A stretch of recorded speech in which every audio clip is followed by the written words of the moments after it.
Let's make plant-based Marry Me chicken. Welcome back to the Whole Food Plant-Based Cooking Show, where we make plant-based cooking easy. I'm Jill, and today we are making Marry Me chicken, but of course we're not using chicken. But before we get into the recipe, congratulations to Brianna. She's our this month's prize winner for our product giveaway.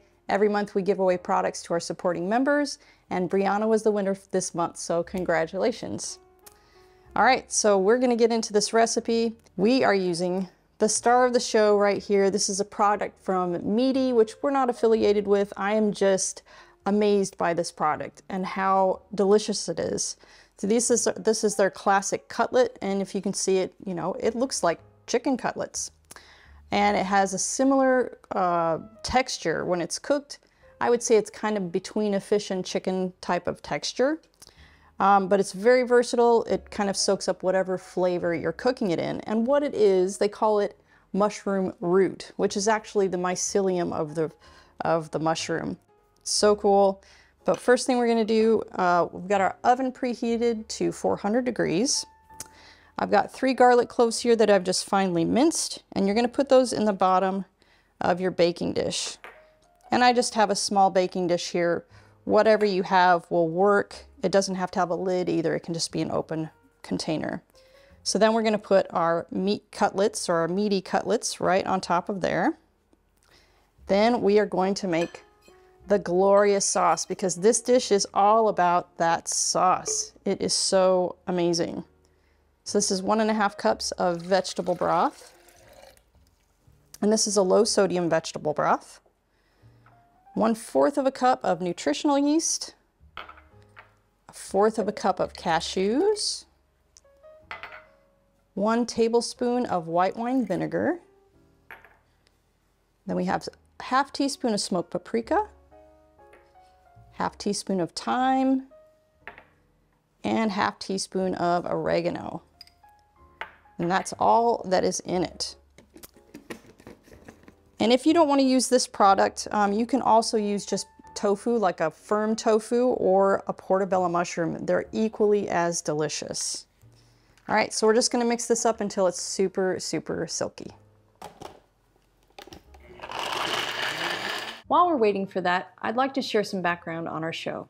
The Whole Food Plant-Based Cooking Show is crowd-funded, which means these free weekly recipe videos, along with our entire catalog of free printable recipes on our website, plantbasedcookingshow.com, and our Plant-Based Cooking Made Easy cookbook series, are all made possible in part by the generous patronage of our supporting membership community. So if you love our recipes, I invite you to join us on our mission to make plant-based cooking easy, and follow the link in the description to become a supporting member today.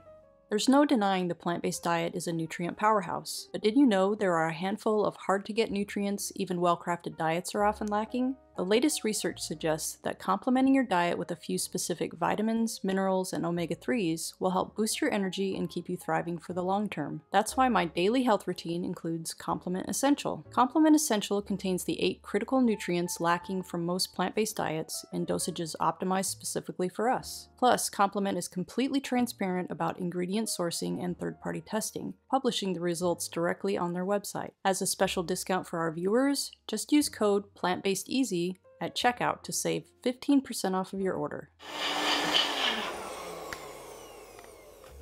All right, there we go for the sauce. All right, before we stick that on there, I'm gonna take my sun-dried tomatoes that I just julienned up really small into little thin little strips. And these are just regular sun-dried tomatoes. They're not in oil or anything, but they are salted. So I'm not using any other kind of salt in this dish because it's all gonna come from those tomatoes because they are pretty salty. If you're sensitive to the salt, you can always soak them a little bit before you put these in there. So you're just gonna sprinkle that over your whatever you choose to use. And then we're gonna pour that sauce over it. And yes, it seems like a lot of sauce, but once you eat this, you'll be thinking, I could do with more sauce. So you're gonna pour the sauce over the stuff, and it's gonna come right up to the top of your little cutlets here. There we go. And then we're gonna sprinkle on, this is completely optional, but it does help to give it just a little bit of pop. some red pepper flakes, and I just use it on the teeny little specks here, and so you don't get any big chunks, and sprinkle it in there because it lets the smaller little flakes come out. And it's up to you how much. This is probably about, I would say, 1/4 of a teaspoon. And that's it, guys. So now all that's left is we're going to stick it in the oven for 30 minutes.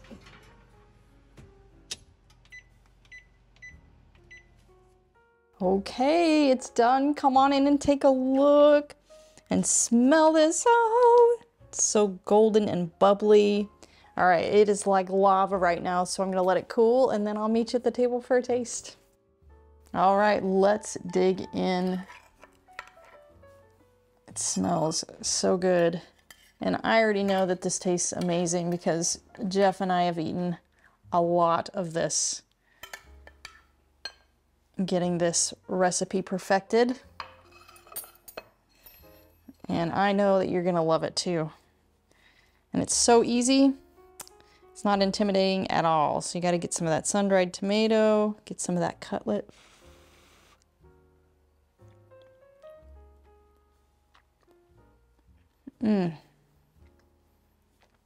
That is heavenly. Come on back next week for another great recipe.